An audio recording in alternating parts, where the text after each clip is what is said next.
بسم اللہ الرحمن الرحیم۔ بنی اسرائیل کے دو بھائیوں کا قصہ۔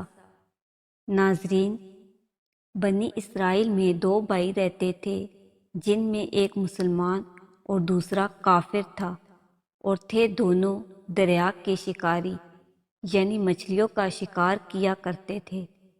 کافر بت کو سجدہ کرتا، مگر جب مچھلیوں کے لیے دریا میں جال ڈالتا تو اس قدر مچھلیاں آ جاتی کہ ان کو کھینچنا مشکل ہو جاتا، مگر مسلمان کے جال میں صرف ایک مچھلی آتی اور وہ اسی پر صبر کے ساتھ خدا کا شکر ادا کرتا۔ اتفاقاً ایک روز اس مسلمان کی بیوی اپنے مکان کی چھت پر گئی تو اس کی نظر کافر کی بیوی پر پڑی جو زیور اور بہترین لباس سے آراستہ تھی۔ یہ دیکھ کر اس مسلمان کی بیوی کے دل میں وسوسہ پیدا ہو گیا کہ کاش میں بھی ایسی ہوتی، تو کافر کی بیوی بولی، تو اپنے شوہر کو آمادہ کر لے کہ وہ بھی میرے شوہر کے معبود یعنی بت کی عبادت کیا کرے، تاکہ تو بھی میری طرح مالدار ہو جائے۔ یہ سن کر مسلمان کی بیوی کچھ غمزدہ ہو کر نیچے آئی، اور جب اس کا شوہر گھر آیا تو بیوی کا حال دیکھ کر دریافت کیا کہ آخر بات کیا ہے جس سے تو اس قدر غمزدہ معلوم ہوتی ہے۔ اس کی بیوی کہنے لگی، بس میاں، یا تو تم مجھے طلاق دو یا پھر اپنے بھائی کے معبود کی پرستش اختیار کرو۔ یہ سن کر اس کے شوہر نے کہا، خدا کی بندی، خدا سے نہیں ڈرتی؟ ایمان کی دولت کے بعد جو کفر کی باتیں کرتی ہے۔ وہ عورت بولی، بس اب مجھ سے زیادہ باتیں نہ بنو، میں ننگی پونجی نہیں رہ سکتی۔ جبکہ دوسری عورتوں، خصوصاً تیرے بھائی کی بیوی کو میں دیکھ رہی ہوں، وہ زیورات اور عمدہ لباس سے آراستہ رہتی ہے۔ جب اس مرد مومن نے دیکھا کہ عورت ذات ضد پر اتر آئی ہے اور اس کا اصرار حد سے بڑھ چکا ہے، تو اس نے عورت کو تسلی دی اور کہا، اچھا، گھبرانے کی ضرورت نہیں، میں کل سے کاریگروں اور مزدوروں میں جا کر محنت کر کے تجھے روزانہ 2 درہم دینار دیتا رہوں گا، ان 2 درہم سے تو اپنی حالت درست کر لینا۔ یہ سن کر عورت کو کچھ تسکین حاصل ہوئی۔ صبح سویرے وہ مرد مومن مزدوری کی تلاش میں نکلا، لیکن کسی نے اس کی بات نہ مانی۔ وہ پھرتا رہا، شہر شہر گاؤں گاؤں کی خاک چھانتا رہا، لیکن کسی نے اس کی مدد نہیں کی۔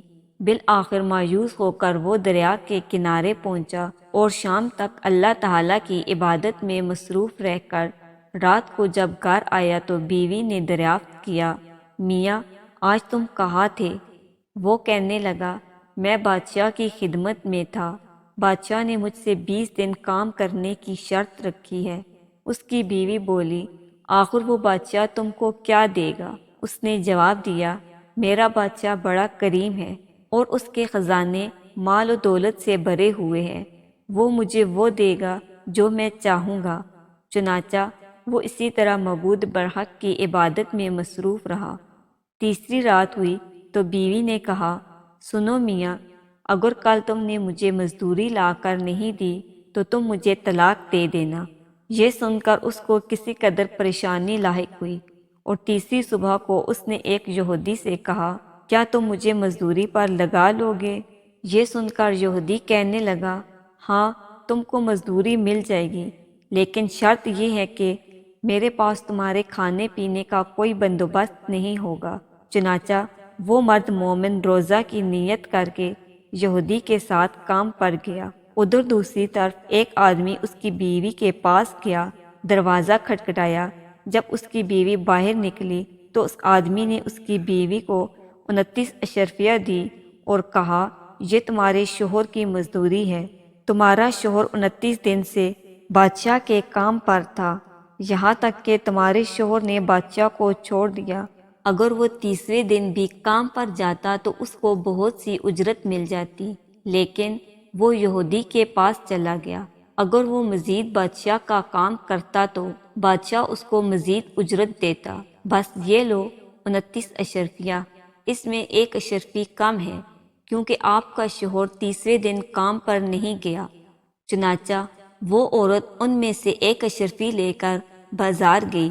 سنار نے جب اشرفی دیکھی تو 1000 درہم اس کی قیمت عورت کے حوالے کر دی۔ جب شام کو وہ شخص گھر آیا تو بیوی نے دریافت کیا، آج تم کہاں تھے؟ اس نے جواب دیا، آج میں ایک یہودی کے ساتھ کام پر تھا۔ اس کی بیوی نے کہا، آخر بادشاہ کی خدمت ترک کر کے دوسرے کی خدمت کیوں کرتے ہو؟ پھر اپنے شوہر کو اشرفیوں کا واقعہ سنایا، جس کو سن کر وہ مرد مومن روتے روتے بے ہوش ہو گیا۔ جب اس کو ہوش آیا تو بیوی سے کہنے لگا، افسوس کہ میں نے بادشاہ دو جہاں کی خدمت کا حق اپنے اوپر لازم نہ کیا۔ اس کے بعد اس آدمی نے عورت کو چھوڑ دیا اور پہاڑوں پر چلا گیا، جہاں خدا کی عبادت میں مصروف رہ کر باقی زندگی گزار دی، اور وہی اس کا انتقال ہو گیا۔ ناظرین، اللہ کے خزانوں میں کوئی کمی نہیں، وہ بندے کو اس کی عبادت کا صلہ ضرور دیتا ہے، اگرچہ بعض دفعہ کسی حکمت کی بنا پر اس کے ہاتھ دیر ہو جاتی ہے۔ بہرحال اندھیر پھر بھی نہیں، وہ اپنے بندوں کو ضرور دیتا ہے۔ اللہ تعالی ہم سب کو صبر و شکر کے ساتھ رہ کر زندگی گزارنے کی توفیق عطا فرمائے، آمین۔ ناظرین، امید ہے آج کی ویڈیو آپ کو پسند آئی ہوگی۔ ویڈیو پسند آئے تو چینل کو سبسکرائب کر دے۔ جزاک اللہ۔